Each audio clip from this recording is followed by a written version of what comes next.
All right, so I'm pretty sure this is going to be a fairly short video because we're going to be testing or doing a speed test of these. This is the Patriot 256 gig micro SD card. Normally, I'm not someone that buys cards of this size, 256. I'm usually a 128 gig card kind of guy, but I have a few travel events coming up this summer. There will be a lot of long motorcycle rides that I kind of want to record from start to finish.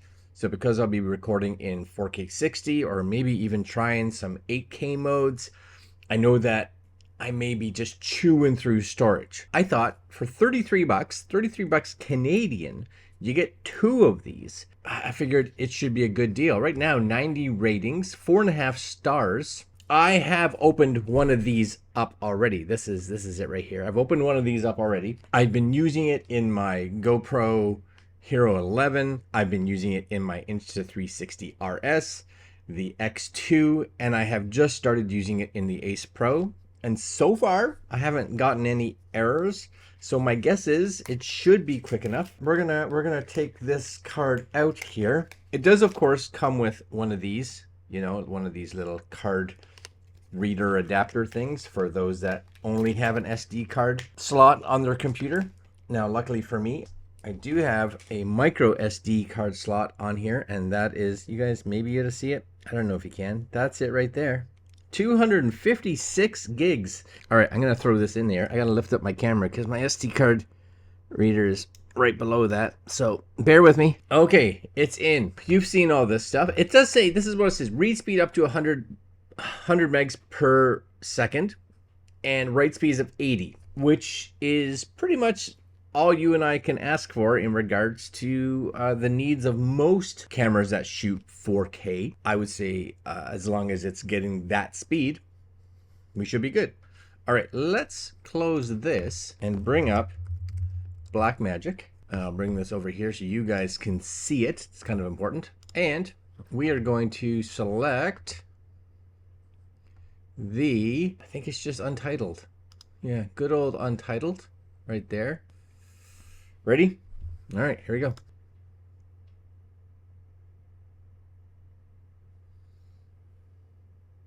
$156? That seems ridiculously fast. Read, kind of getting what they...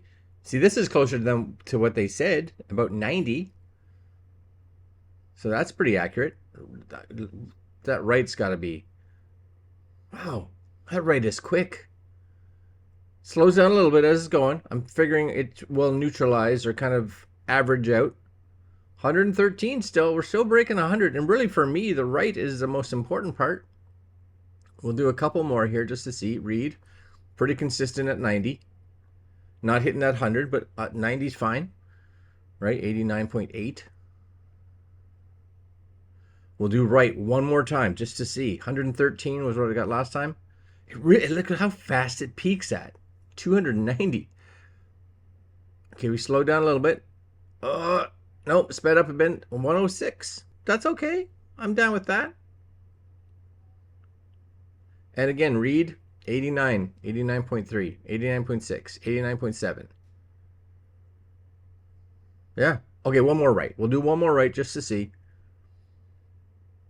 Look how fast this will peak at. 500 it starts at. What the heck? 180.